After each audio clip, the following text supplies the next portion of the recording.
Hello everyone. In last video we will start to learn unit number 2 lesson number 2.1 the souvenir. तर या लेसनमध्ये आपण पाहिलं की सायली नावाची एक छोटी गर्ल की जिची ट्रिप मूनवरती गेलेली आहे. एक्स्ट्राऑर्डिनरी अशी ही ट्रिप होती, खूप एक्सपेन्सिव्ह होती, तरी देखील तिच्या आईने तिला ह्या ट्रिपसाठी पाठवलेलं आहे. त्या ठिकाणी त्या मूनवरती पोहोचल्यानंतर थोडंसं मोबाईल माझा पुढे मागे झाला. तर त्या ठिकाणी मूनवरती पोहोचल्यानंतर रिसेप्शनिस्टनी त्यांचं वेलकम केलं. 15 दिवसाची रात्र 15 दिवसाचे दिवस अशा या 3 रात्री मुलं काय करणार होती, त्या ठिकाणी मूनवरती राहणार होती. मुलांना तिथे गेल्यानंतर काही इन्स्ट्रक्शन दिल्या गेल्या की या ठिकाणी नील आर्मस्ट्रॉंग नावाचा बेस करण्यात आलेला आहे. या बेसवर पृथ्वीसारखं आर्टिफिशियल वातावरण निर्मिती केली आहे. या ठिकाणी तुम्ही राहायचं आहे. याच्या जर बाहेर तुम्ही गेल्या तर या ठिकाणी पृथ्वीची मूनची ग्रॅव्हिटी पॉवर सुरू होईल. त्याच्यामुळे इथे राहत असताना थोडी काळजी घ्या. जर तुम्हाला काही शॉपिंग करायची असेल तर या बेसमध्ये जी दुकान आहे तिथूनच शॉपिंग करा. इथून जर बाहेर कुठे तुम्ही अनऑथोराइज दुकानातून शॉपिंग केलेलं चालणार नाही.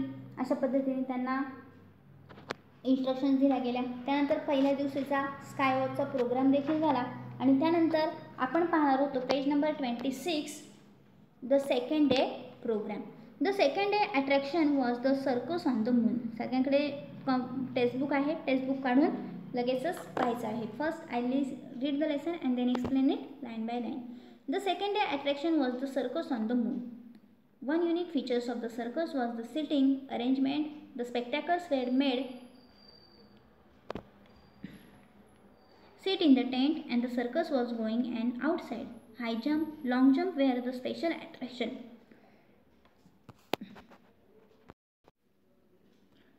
One gymnast jumped 27 meters high. On both the days, besides the main attraction, much time was reserved for visiting the various settlements there. It was expected that the students should spend some time for study, self-study. The teacher had assigned them the task of writing an essay on how they spent their time on the moon, which places they visited, what they observed, etc. Sally and her friend had traveled far and wide and had done a lot of sightseeing. तर second day जे attraction होतं त्या अट्रॅक्शनमध्ये काय सांगितलं बघा. The second day attraction was the circus on the moon. दुसऱ्या दिवशी मुलांना पहिल्या दिवशी मुलांना स्काय वॉचिंगसाठी नेण्यात आलं. त्या ठिकाणी रात्रीच्या वेळेस आकाशातल्या चांदण्या अगदी मुलांनी जवळून पाहिल्या की ज्या चांदण्या रात्रीच्या वेळेस आपल्याला जमिनीवरून जर पृथ्वीवरून पाहिल्या तर अगदी फेंट दिसतात. असं हे स्काय वॉचिंग झालं. अगदी सुंदर असा अनुभव मुलांनी घेतला. आणि दुसऱ्या दिवशीचं जे अट्रॅक्शन होतं ते होतं second day attraction was circus on the moon. चंद्रावरची circus. One unique features of the circus was sitting arrangement. आणि या सर्कसमधलं जे अरेंजमेंट होतं सिटिंग अरेंजमेंट हे एक प्रकारचं युनिक अरेंजमेंट होतं. म्हणजे एक वेगळ्याच प्रकारची सिटिंग अरेंजमेंट बसण्याची व्यवस्था त्या ठिकाणी करण्यात आलेली होती. The spectacles were made a seat to in a tent. The circus was going and outside. बघा सर्कसमध्ये जी बसण्याची जी व्यवस्था होती, जी सिटिंग अरेंजमेंट होती ती कशा प्रकारे होती. द स्पेक्टॅकल्स म्हणजे बघायला आलेले लोक. जे बघायला आलेले लोक होते ते कुठे बसणार होते. Were made in a set in a tent. ते टेंटमध्ये तंबूमध्ये बसणार होते. त्यांच्यासाठी एक तंबू बांधण्यात आलेला होता कापडाचा आणि त्याच्यामध्ये ते बसणार होते. आणि the circus was going outside. आणि जी सर्कस आहे ती मात्र तंबूच्या बाहेर होणार होती. तुम्ही कधी सर्कस पाहायला जर गेले असतील तर सर्कसला सर्व बाजूने मोठा तंबू ठोकलेला असतो. लोकांना असं गोलाकार बसवलं जातं आणि मध्यभागी काय केली जाते सर्कसच्या त्या तंबूमध्ये सर्कस चालू असते. पण इथे तर मात्र वेगळंच होतं. बसणारी लोक जी होती ती टेंटमध्ये बसणार होती बघणारी लोक, आणि सर्कस मात्र टेंटच्या बाहेर चालणार होती. High jump and long jump were the special attraction. आता या सर्कसमधलं मेन अट्रॅक्शन काय होतं.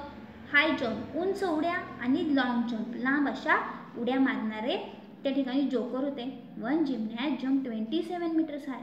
एकतर जिमनॅस्ट होता. जिमनॅस्ट म्हणजे त्या सर्कसमध्ये जे जिमनॅस्टिक्स असतात, जिमनॅस्ट असतात त्यांना जिमनॅस्ट म्हणतात. कसरती करणारे लोक, वेगवेगळ्या प्रकारचे कौशल्य दाखवणारे हे जे जिमनॅस्ट होते त्याच्यातल्या एका जिमनॅस्टने तर 27 मीटर हाय एवढी काय मारली होती, जम्प मारली.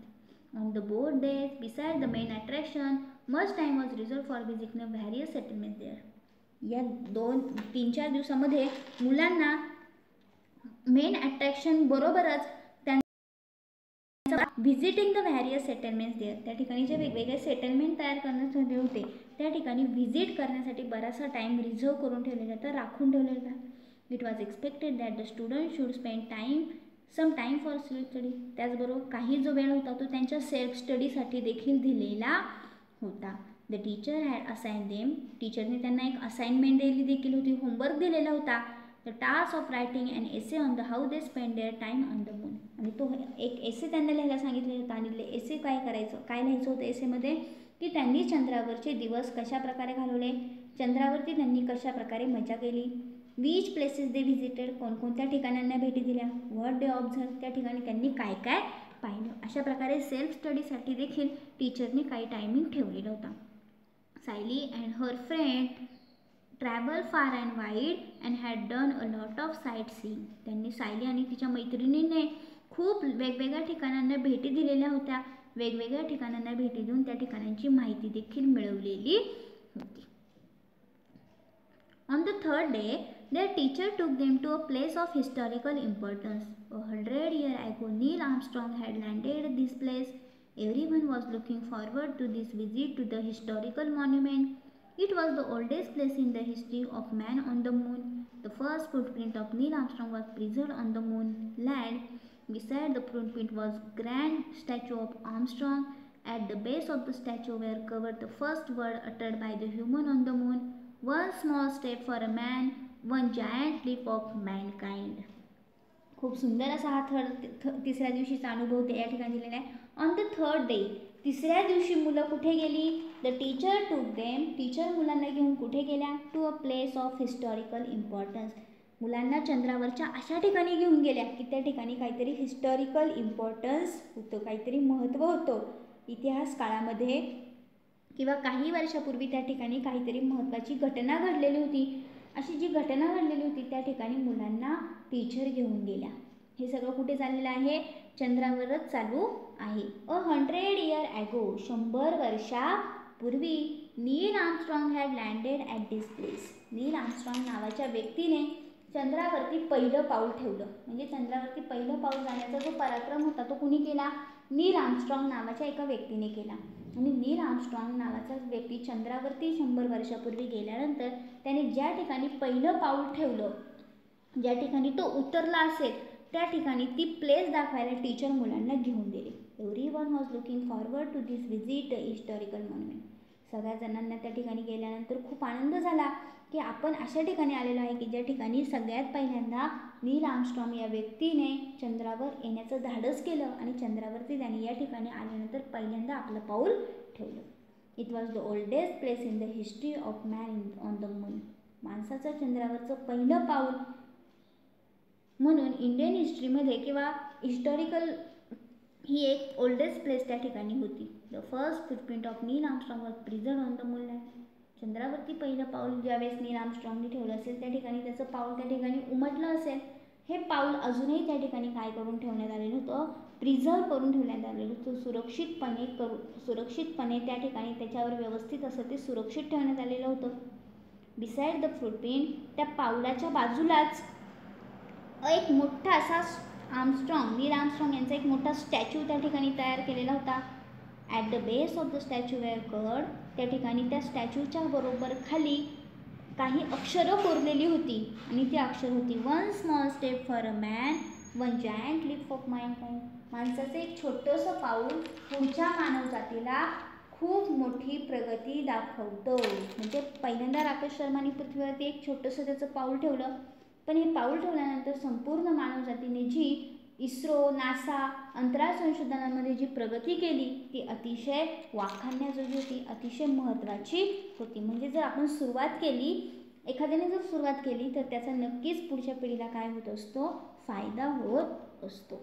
तर अशा प्रकारे तिसऱ्या दिवशी मुलं कुठे गेली, एका अशा ठिकाणाला भेट द्यायला गेली की ज्या ठिकाणी 100 वर्षापूर्वी नील आर्मस्ट्रॉंग यांनी चंद्रावरती पहिलं पाऊल ठेवलेलं होतं. ते पहिलं पाऊलचा जो ठसा होता तो त्या ठिकाणी त्या मुलांना पाहायला मिळाला. त्याचबरोबर त्या ठिकाणी नील आर्मस्ट्रॉंग यांचा मोठा पुतळा उभारण्यात आलेला होता. त्या पुतळ्याखाली एक वाक्य लिहिलं गेलेलं होतं. One small step for a man, one giant leap of mankind. अशा पद्धतीने तिसऱ्या दिवशीचा मुलांचा प्रोग्राम या ठिकाणी संपला. The next attraction for the children was that they were going to wear a space suit for the first time. Then they were going to roam outside, experience the gravitational force of the moon. Be careful when you walk, dear children. Don't run or sprint, you will fall. The teacher was warning repeatedly, but who was in the mood to listen? They hopped, jumped and ran around. त्यानंतरचं पुढचं मुलांसाठीचं attraction होतं की ज्यासाठी मुलं खरं तर चंद्रावरती गेलेली होती आणि ते ॲट्रॅक्शन म्हणजे they were going to wear the space suit for the first time. सगळ्या मुलांनी फर्स्ट टाईम स्पेस सूट घातला होता. म्हणजे अंतराळा त्या स्पेसमध्ये गेल्यानंतर एक विशिष्ट प्रकारचे कपडे घालावे लागतात, असा हा स्पेस सूट घातला होता. आणि हा सूट घालून मुलं पहिल्यांदाच पृथ्वीच्या ग्रॅव्हिशनल फोर्समधून आता चंद्राच्या ग्रॅव्हिशनल फोर्समध्ये काय करत होते, ग्रॅव्हिटी पॉवरमध्ये जाणार होते. आतापर्यंत मुलं त्या नील आर्मस्ट्रॉंग बेसवर ज्या ठिकाणी पृथ्वीसारखं वातावरण होतं त्या ठिकाणीच खेळत होती, त्यामुळे त्यांना पृथ्वीवर असल्यासारखंच वाटत होतं. पण आज पहिल्यांदाच चंद्रावर गेल्यानंतर मात्र मुलं स्पेस सूट घालून फर्स्ट टाईम मूनच्या ग्रॅव्हिटी पॉवरमध्ये जाऊन खेळणार होती. Then they were going to roam outside, experience the gravitational force of the moon. मूनच्या ग्रॅव्हिशनल फोर्समध्ये जाऊन मुलं आता इकडे तिकडे भटकू शकणार होती. म्हणजे जणू काही त्या आकाशामध्ये आता उड्या मारण्याचा आनंद घेणार होती. Be careful when you walk, dear children. Don't run or sprint, you will fall. Teacher त्यांना वारंवार रिपीटेडली त्यांना वॉर्निंग देत होत्या. पडू नका मुलांना, इकडे तिकडे उड्या मारू नका, नाहीतर तुम्ही पडाल. But who was in the mood to listen. पण कुणी ऐकण्याच्या मूडमध्ये होतं का? सगळेजण फक्त hop, jump and run around उड्या मारत होते. त्यांना खूप आनंद होत होता की आज पहिल्यांदाच त्यांनी स्पेस सूट घालून त्या स्पेसमध्ये काय करत होते, इकडे तिकडे फ्रीली एका स्पेसमॅनसारखे, अंतराळवीरासारखे काय करत होते, इकडून तिकडे ॲस्ट्रॉनॉटसारखे फिरत होते. मुलांना खूप आनंद झाला होता की ज्यासाठी ते या ठिकाणी आलेले होते ते त्यांचं स्वप्न आज पूर्ण झालेलं होतं. By ornaments specially made from the stones on the moon, very cheap, cheaper than those available in the shop in the settlement. Cheaper than and better. At least have a look. The roadside shopkeepers screamed at the top of their voices. Buy, sister, buy. I am selling these earrings really cheap. Saying this, he approached Sally and displayed the sets of shining stones earrings. Sally suddenly remembered her mother. Tomorrow they were to start on their return journey. She had completely forgotten her mother in the last 3 days. She felt terribly guilty. बघा आता ही मुलं जेव्हा मूनच्या gravitational फोर्समध्ये उड्या मारायला लागली, इकडून तिकडे फिरायला लागली, त्यावेळेस सायलीच्या कानावर काही शब्द पडले. Buy ornament specially made from the stones on the moon, very cheap, cheaper than those available in the shops in the settlement. तिच्या कानावर असे शब्द पडले की घ्या घ्या घ्या, विकत घ्या विकत घ्या, अगदी स्वस्त, स्वस्तात मस्त असे मूनवर असणाऱ्या दगडांपासून बनवलेले दागिने विकत घ्या.